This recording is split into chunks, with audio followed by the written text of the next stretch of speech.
ഖത്തറിൽ പ്രകൃതിവാതക പ്ലാന്റിലുണ്ടായ സ്ഫോടനത്തിൽ മരിച്ചവരിൽ മലയാളിയും. കോഴിക്കോട് നാദാപുരം തൂണേരി സ്വദേശി ബാബുവിന്റെ മകൻ അർജുനാണ് മരിച്ചത്.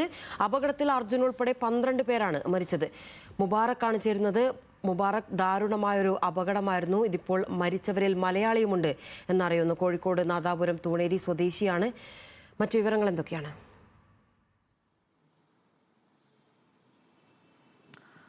ലിനിഷ, അതീവ ദുഃഖകരമായൊരു വാർത്തയാണ് നമുക്ക് ഖത്തറിൽ നിന്നും ഇപ്പോൾ ലഭിക്കുന്നത്. വിവരങ്ങളാണ് അത്തരത്തിൽ പുറത്തു വരുന്നതും.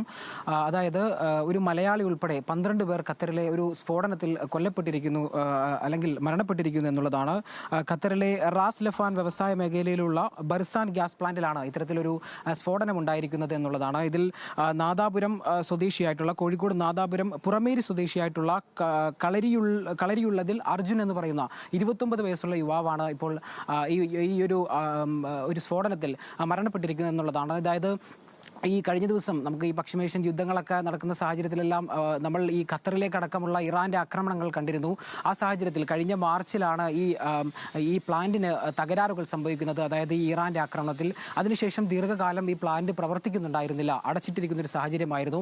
പിന്നെ കഴിഞ്ഞ ദിവസങ്ങളിലാണ് ഇത് തുടർന്ന് പ്രവർത്തിക്കുന്നതിന് വേണ്ടിയിട്ടുള്ള പരിശ്രമങ്ങൾ തുടങ്ങിയത്.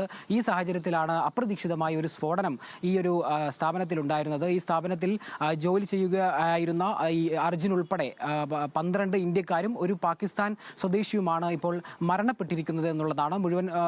മുഴുവനായി കണക്കെടുത്താൽ 13 പേർ മരണപ്പെട്ടു എന്നുള്ളതാണ്.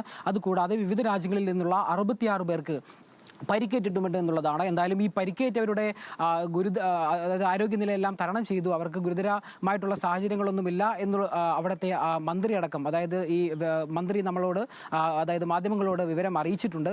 എന്നിരുന്നാലും ഇപ്പോൾ ഈ എംബസി പറയുന്ന കാര്യങ്ങൾ, ഈ അർജുനെ എത്രയും വേഗം നാട്ടിലേക്ക് എത്തിക്കുന്നതിന് വേണ്ടിയിട്ടുള്ള ശ്രമങ്ങൾ എംബസി മുഖേന നടത്തിക്കൊണ്ടിരിക്കുന്നുണ്ട് എന്നാണ് അറിയാൻ കഴിയുന്നത്. അത് മാത്രമല്ല, ഇനിയിപ്പോൾ പോസ്റ്റ്മോർട്ടം നടപടികളെല്ലാം പൂർത്തിയാകേണ്ടതുണ്ട്. അവിടുത്തെ നടപടിക്രമങ്ങളൊക്കെ പൂർത്തിയായി ഇവിടേക്ക് എത്താൻ 1-2 ദിവസങ്ങൾ ചിലപ്പോൾ കാലതാമസം എടുത്തേക്കാം. ഈ അർജുന്റെ കുടുംബമടക്കം ഈ വിവരം ഇന്നാണ് പുറത്തറിയുന്നത്. കാരണം അവിടുത്തെ ഊർജ്ജ മന്ത്രി വാർത്താ സമ്മേളനം നടത്തി പേര് വിവരങ്ങളെല്ലാം പുറത്തുവിടുമ്പോഴാണ് ഈ വിവരങ്ങൾ കുടുംബമടക്കം അറിയുന്നത് എന്നുള്ളതാണ് പ്രധാനപ്പെട്ട വിവരം.